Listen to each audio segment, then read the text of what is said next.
Hello guys, welcome back to Creation YouTube channel. Today I will be breaking down how to install and use the new ccGRIDS pack for Premiere Pro. Once you have downloaded from the store the pack, we need to go to Finder. In the download section here we will have our zip. To unzip it we need to double click it, and here we will find our pack. If we enter into the pack, here we will find our MOGRT files and also the product manual in case you need it. But to install it is very easy. Before I will show you how to install, make sure that your Premiere Pro is closed. Make sure that your Premiere Pro is in English so the graphics can work. So let's go to Premiere Pro. So here is the title. I have prepared everything, but I will show you how to install and use them. Before that, make sure that you go to the sequence settings, and here make sure that it's 3840 by 2160 if it's a landscape project. We have made all the grids in all aspect ratio. You have for the landscape 4x5 and portrait in case you need it. We also have made with 2 grids, with 4 grids and 6 grids. And now I will show you how to install and use them. We need to go on the right part on Essential Graphics on the Browse section, and then here on the bottom part where is the rectangle we need to click it. And here we will find our MOGRT file. To install it is very easy. We need to click it and then open. This message appears to me because I have already installed the graphics, but in your case won't appear. So I will go for no. So once you have installed the graphics, we need to go to my templates, and here we need to write ccGRIDS.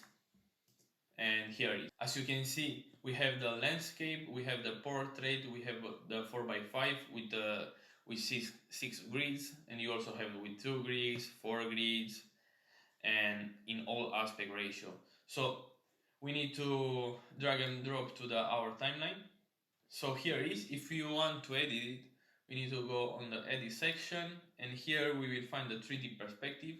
So is this one.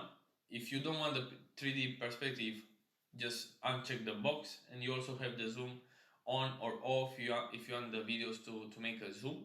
You have also the checkbox.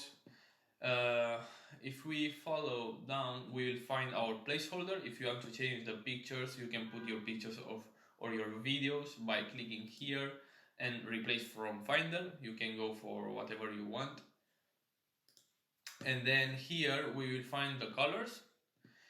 For example, if I want the color 1, that is the line.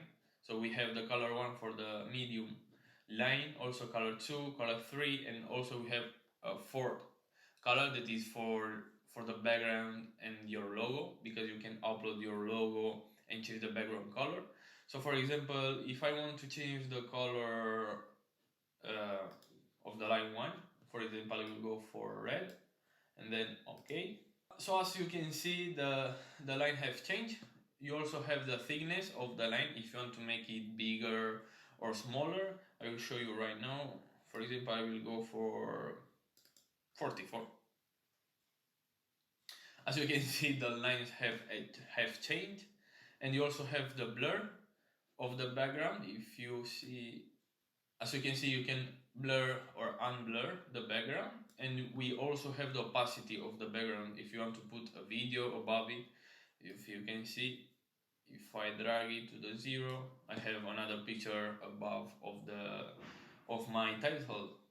All the grids work the same, so with the 2 grids, 4 grids and 6 grids in all aspect ratio, we have the same menu, so it works the same. So that's it, guys. I hope this tutorial have helped you to understand better how to install and use the new ccGRIDS pack for Premiere Pro. If you're not subscribed, make sure to subscribe to our channel, and make sure to tag us in your content with the hashtag #MadeWithCreation. And guys, see you soon in the next tutorial video.